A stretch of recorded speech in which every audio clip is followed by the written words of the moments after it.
নমস্কাৰ এই মুহূৰ্তত আহি পৰিছে আজি সন্ধিয়াৰ কেইবাটাও গুৰুত্বপূৰ্ণ খবৰ আৰু এনে ধৰণৰ খবৰসমূহ নিতৌ চাবলৈ চেনেলটো ছাবস্ক্ৰাইব কৰি ভিডিঅ'টোত এটা লাইক কৰি দিবলৈ সন্ধিয়াৰ প্ৰথমটো গুৰুত্বপূৰ্ণ খবৰ 2026 বৰ্ষত এইচএছ ফাইনেল এক্সাম দিয়া হাজাৰ হাজাৰ ছাত্ৰ ছাত্ৰীসকলৰ বাবে এটা গুৰুত্বপূৰ্ণ খবৰ 2026 বৰ্ষৰ হায়াৰ ছেকেণ্ডাৰী ফাইনেল এক্সামৰ ৰিজাল্ট অহা 28 এপ্ৰিল তাৰিখে ঘোষণা কৰা হ'ব। আজি এক্স হেণ্ডেল যোগে অসমৰ মুখ্যমন্ত্ৰী ডক্টৰ হিমন্ত বিশ্ব শৰ্মাই কৰিছে এই ঘোষণা। বহু জল্পনা কল্পনাৰ অন্তত অৱশেষত আজি ঘোষণা কৰা হৈছে হায়াৰ ছেকেণ্ডাৰী ফাইনেল এক্সামৰ ৰিজাল্টৰ দিন অহা 28 এপ্ৰিল তাৰিখ মঙ্গলবাৰ ৰাতিপুৱা 10 বজাত আসাম ষ্টেট স্কুল এডুকেশ্যন বোৰ্ডৰ ফালৰ পৰা এইচএছ ফাইনেল এক্সামৰ ৰিজাল্ট ঘোষণা কৰা হ'ব। আৰু বহু জল্পনা কল্পনাৰ অন্তত আজি আনুষ্ঠানিকভাৱে অসমৰ মুখ্যমন্ত্ৰী ডক্টৰ হিমন্ত বিশ্ব শৰ্মাই এক্স হেণ্ডেল যোগে এইচএছ ফাইনেল এক্সামৰ ৰিজাল্ট ঘোষণা কৰিছে। দিবলৈ চোৱা আন এটা অতিকৈ গুৰুত্বপূৰ্ণ খবৰ আজি পশ্চিমবংগ আৰু তামিলনাডুত অনুষ্ঠিত হৈ আছে বিধানসভা নিৰ্বাচনৰ বাবে ভোটগ্ৰহণ প্ৰক্ৰিয়া এতিয়াও চলি আছে। আজি পশ্চিমবংগ তামিলনাডুত ভোটগ্ৰহণ ইভিএমত বন্দী হ'ব দুই ৰাজ্যৰ 5 সহস্ৰাধিক প্ৰাৰ্থীৰ ভাগ্য। পশ্চিমবংগ আৰু তামিলনাডুত প্ৰথম পৰ্যায়ৰ ভোটগ্ৰহণ আজি অনুষ্ঠিত হৈছে আৰু আজি ভোটগ্ৰহণ অনুষ্ঠিত সময়তেই কেইবাটাও প্ৰান্তত কেইবাটাও অনাকাংক্ষিত ঘটনা সংঘটিত হোৱাৰ খবৰ আমি লাভ কৰিছোঁ। এবাৰ পশ্চিমবংগ আৰু তামিলনাডুত কাৰ চৰকাৰ গঠন কৰিব তুমুল যুঁজ দেখিবলৈ পোৱা গৈছিল। পশ্চিমবংগ বিশেষকৈ এইবাৰ আকৰ্ষণীয় হৈ পৰিছে। পশ্চিমবংগত এতিয়াও ব্যস্ত হৈ আছে মোদী শ্বাহ নিৰ্বাচনী প্ৰচাৰৰ বাবে। বিয়লি 5 বজালৈকে পশ্চিমবংগত 85% লোকে ভোটদান প্ৰদান কৰিছে। একে সময়তে তামিলনাডুত ভোটদানৰ হাৰ প্ৰায় 75%। তামিলনাডু আৰু পশ্চিমবংগত চলি আছে বিধানসভা নিৰ্বাচনৰ বাবে ভোটগ্ৰহণ প্ৰক্ৰিয়া আৰু ভোটগ্ৰহণ প্ৰক্ৰিয়া চলি থকাৰ মাজতেই পশ্চিমবংগত ভয়ংকৰ নিৰ্বাচন কেন্দ্ৰিক হিংসাত্মক ঘটনাৰ খবৰ আমি লাভ কৰিছোঁ। ভোটগ্ৰহণৰ মাজতেই পশ্চিমবংগত বিজেপি বিধায়কৰ বাহনত আক্ৰমণ। ভোটগ্ৰহণ চলি থকাৰ মাজতেই পশ্চিমবংগৰ কেইবাটাও প্ৰান্তত ভয়ংকৰ মাৰপিটৰ ঘটনা সংঘটিত হয়। পশ্চিমবংগত নিৰ্বাচন কেন্দ্ৰিক ভয়ংকৰ হিংসাত্মক ঘটনা। বিজেপি বিধায়কৰ বাহনত ভয়ংকৰ আক্ৰমণ কৰা হৈছে। ভাঙি লণ্ডভণ্ড বিজেপি বিধায়কগৰাকীৰ বাহন।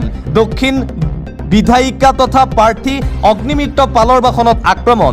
দক্ষিণ আস্তাঞ্চল সমষ্টিৰ বিজেপি প্ৰাৰ্থী অগ্নিমিত্ৰ বৰ্তমানেও হাহাকাৰ অৱস্থা সমগ্ৰ অঞ্চলজুৰি। পশ্চিমবংগত মুঠতে প্ৰথম পৰ্যায়ৰ ভোটগ্ৰহণ চলি থকাৰ মাজতেই ইটোৰ পিছত সিটো হিংসাত্মক ঘটনা সংঘটিত হৈ আছে।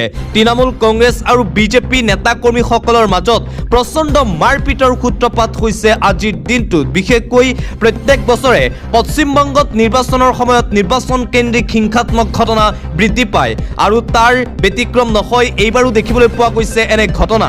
আৰু আনপিনে হুমায়ুন কবিৰৰ বাহনত ভয়ংকৰ আক্ৰমণ। ভূপেশ চন্দ্ৰ চৰকাৰক খেদি আক্ৰমণ। হুমায়ুন কবিৰকো লক্ষ্য কৰি আক্ৰমণ কৰা হৈছে পশ্চিমবংগত। মুঠতে ভয়ংকৰ পৰিস্থিতি। হুমায়ুন কবিৰ আৰু আন বিজেপি বিধায়কক গুৰুলাগুৰুলকৈ প্ৰহাৰ। শুভেন্দু চৰকাৰক খেদি প্ৰসাৰ কৰিছে। পশ্চিমবংগৰ বিভিন্ন স্থানত এনে হিংসাত্মক ঘটনা আজিৰ দিনটোত সংঘটিত হয়। মুৰ্ছিদাবাদত হুমায়ুন কবিৰক আক্ৰমণৰ ঘটনা আজি সংঘটিত হয়।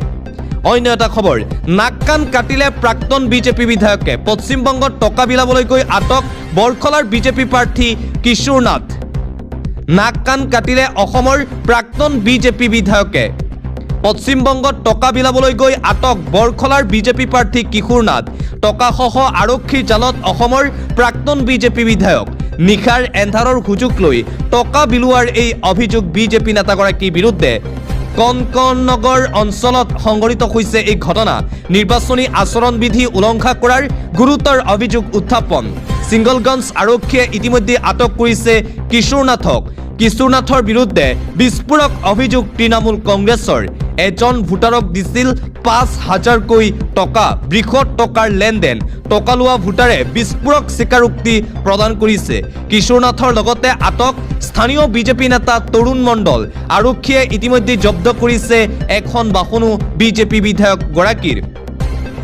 পৰৱৰ্তী খবৰ আজি কংগ্ৰেছৰ বিৰুদ্ধে বিজেপিৰ তীব্ৰ প্ৰতিবাদ খানাপাৰা পশু চিকিৎসা মহাবিদ্যালয় খেলপথাৰত জন আক্ৰোশ মহিলা সমদল ৰাজ্যিক বিজেপিৰ উদ্যোগত বিৰোধী মহিলা বিৰোধী নীতি আৰু স্থিতিৰ বিৰুদ্ধে এই সমদল দেখিবলৈ পোৱা গৈছে বিজেপিৰ নেতৃসকলৰ খানাপাৰা পশু চিকিৎসা মহাবিদ্যালয়ৰ খেলপথাৰৰ পৰা গণেশ মন্দিৰলৈ বাহিৰ কৰা হয় এই বৃহৎ সমদল উপস্থিত সাংসদ বিজলী কলিতা মেধি প্ৰাক্তন সাংসদ কুইনুজা বিজয়া চক্ৰৱৰ্তী আৰু অজন্তা নেওগ অন্য এটা খবৰ প্ৰধানমন্ত্ৰী নৰেন্দ্ৰ মোদীক উদ্দেশ্যি পুনৰবাৰ হুংকাৰ প্ৰদান কৰিছে পশ্চিমবংগৰ মুখ্যমন্ত্ৰী মমতা বেনাৰ্জীয়ে এই দেশত যদি এওঁলোকৰ স্বৈৰাচাৰৰ বিৰুদ্ধে কোনোৱে যুদ্ধ নকৰে তেন্তে মই অকলেই এওঁলোকৰ বিৰুদ্ধে যুদ্ধ কৰিম এইদৰে এতিয়া দেখিবলৈ পোৱা গৈছে যে পশ্চিমবংগত প্ৰধানমন্ত্ৰী নৰেন্দ্ৰ মোদীক উদ্দেশ্যি তীব্ৰ বাক্যবান কৰি আছে পশ্চিমবংগৰ বৰ্তমানৰ মুখ্যমন্ত্ৰী মমতা বেনাৰ্জীয়ে বিজেপিক এইবাৰ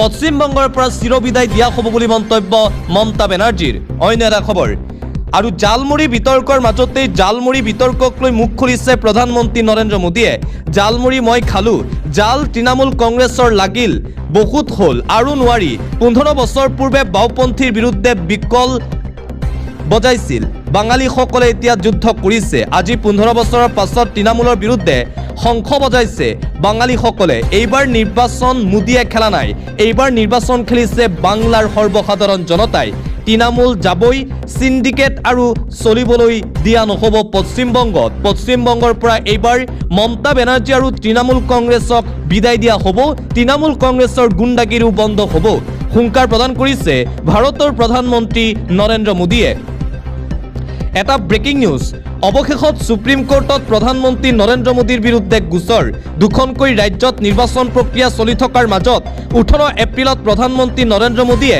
চৰকাৰৰ নিয়ন্ত্ৰণাধীন দূৰদৰ্শন আৰু সংসদ টিভিৰ জৰিয়তে নিশা 8:30 বজাত সদনত মহিলা সংৰক্ষণ অধ্যাদেশ বাতিল হোৱা কেন্দ্ৰ কৰি দিয়া ভাষণ তৃণমূল কংগ্ৰেছ DMK দলক কঠোৰভাৱে সমালোচনা কৰিছিল নিৰ্বাচন অধিসূচনা চলি থকাৰ সময়ত চৰকাৰী মাধ্যমৰ অপব্যৱহাৰৰ বিৰোধিতাৰে কংগ্ৰেছ নেতা TN প্ৰথাপন উচ্চতম ন্যায়ালয়ৰ কাষ চাপিছিল অৱশেষত গোচৰ ৰুজু কৰা হৈছে প্ৰধানমন্ত্ৰী নৰেন্দ্ৰ মোদীৰ বিৰুদ্ধে এটা ব্ৰেকিং নিউজ জুবিন গাৰ্গৰ হত্যাৰ ন্যায় প্ৰক্ৰিয়াক লৈ এটা ডাঙৰ খবৰ আহি পৰিছে আজি পুনৰ অনুষ্ঠিত হ'ল শ্যামকানু মহন্ত আৰু সিদ্ধাৰ্থ শৰ্মাৰ জামিন আবেদনৰ শুনানি ইতিমধ্যেই শ্যামকানু মহন্তৰ জামিন আবেদনৰ শুনানি সমাপ্ত হৈছে কাইলৈ অনুষ্ঠিত হ'ব সিদ্ধাৰ্থ শৰ্মাৰ জামিন আবেদনৰ শুনানি 30 এপ্ৰিলত চূড়ান্ত ৰায়দান প্ৰদান কৰা হ'ব জুবিন গাৰ্গক কোনেও জোৰ জবৰদস্তি ছিংগাপুৰলৈ নিয়া নাছিল বুলি মন্তব্য কৰিছে শ্যামকানু মহন্তৰ পত্নী অনিতা ডেকা মহন্তই জোৰ জবৰদস্তি জুবিনক কোনেও নিয়া নাছিল ছিংগাপুৰত জুবিনক জোৰকৈ ছিংগাপুৰলৈ নিয়াৰ নাই কোনো প্ৰমাণ আমাক ন্যায় লাগে বুলি মন্তব্য শ্যামকানু মহন্তৰ পত্নীৰ 7 মাহ জেলত থকাটো কোনো সহজ কথা নহয় দুখ নোহোৱাকৈ 200 দিনতকৈ বেছি জেলত আছে শ্যামকানু মহন্ত জুবিনৰ ঘটনাৰ কোনো প্ৰমাণ আজিৰ দিনটোলৈকে নাই ন্যায় লাগে বুলি প্ৰমাণ নাই বুলি শ্যামকানু মহন্তৰ পত্নীয়ে কৰিছে মন্তব্য জোৰ জবৰদস্তি জুবিনক কোনেও নিয়া নাছিল ছিংগাপুৰলৈ এই মন্তব্য কৰিছে বিতৰ্কিত ফেষ্টিভেল মহন্তৰ পত্নী অনিতা ডেকা মহন্তই অন্য এটা খবৰ ভাৰতীয় আৰু চীনা অনুপ্ৰৱেশকাৰীক বৰ্ণবাদী আক্ৰমণ আমেৰিকা যুক্তৰাষ্ট্ৰৰ ৰাষ্ট্ৰপতি ডনাল্ড ট্ৰাম্পৰ এক বিবৃতিত ভাৰতক হেল হোল আখ্যা ডনাল্ড ট্ৰাম্পৰ বিবৃতিত ভাৰতীয় আৰু চীনৰ অনুপ্ৰৱেশকাৰী গেংষ্টাৰ উইথ লেপটপ বুলিও বৰ্ণনা দিছে আমেৰিকা যুক্তৰাষ্ট্ৰৰ ৰাষ্ট্ৰপতি ডনাল্ড ট্ৰাম্পে মুঠতে পুনৰবাৰ মহাশক্তিধৰ আমেৰিকা যুক্তৰাষ্ট্ৰৰ ৰাষ্ট্ৰপতি ডনাল্ড ট্ৰাম্পক লৈ আৰম্ভ হৈছে তুমুল বিতৰ্ক পৰৱৰ্তী খবৰ গুৱাহাটী মহানগৰীত এতিয়াও ৰাইজৰ হাহাকাৰ পৰিস্থিতি সৰ্বসাধাৰণ ৰাইজ এতিয়াও ভালকৈ ওলাব পৰা নাই ঘৰৰ পৰা গুৱাহাটীৰ কৃত্ৰিম বানৰ বুজ ল'লে দিছপুৰ সমষ্টিৰ কংগ্ৰেছৰ প্ৰাৰ্থী তথা নেত্ৰী মীৰা বৰঠাকুৰ গোস্বামী আৰু নিউ গুৱাহাটী প্ৰাৰ্থী শান্তনু বৰাই এইদৰে আজিৰ দিনটোত গুৱাহাটী মহানগৰীৰ কৃত্ৰিম বানৰ বুজ লৈ বিজেপি চৰকাৰ আৰু হিমন্ত বিশ্ব শৰ্মাৰ বিৰুদ্ধে আক্ৰমণাত্মক ৰূপ ধাৰণ কৰে কংগ্ৰেছ নেত্ৰী মীৰা বৰঠাকুৰে পৰৱৰ্তী খবৰ মৃত্যুৰ কিৰিলি তীব্ৰবেগী বাছৰ খুন্দাত 7 বছৰীয়া শিশুসহ মৃত্যু ৰাজ্যৰ ৰাজপথত এতিয়া মৃত্যুৰ কিৰিলি দেখিবলৈ পোৱা গৈছে। তীব্ৰবেগী বাছৰ খুন্দাত কৰুণ মৃত্যু 7 বছৰীয়া শিশুসহ বৃদ্ধাৰ। ৰাষ্ট্ৰীয় ঘাইপথ পাৰ হওঁতেই প্ৰচণ্ড খুন্দাত তীব্ৰবেগী বাছৰ। গুৱাহাটী ধেমাজি অভিমুখী বাছৰ খুন্দাত মৃত্যু দুয়োজনৰ। চামগুৰিৰ আমনিত এই শোকাবহ পথ দুৰ্ঘটনাৰ খবৰ। ইতিমধ্যে তীব্ৰবেগী বাছখন জব্দ কৰিছে চামগুৰি আৰক্ষীয়ে। ৰাজ্যৰ ৰাজপথত মৃত্যুৰ কিৰিলি দেখিবলৈ পোৱা গৈছে।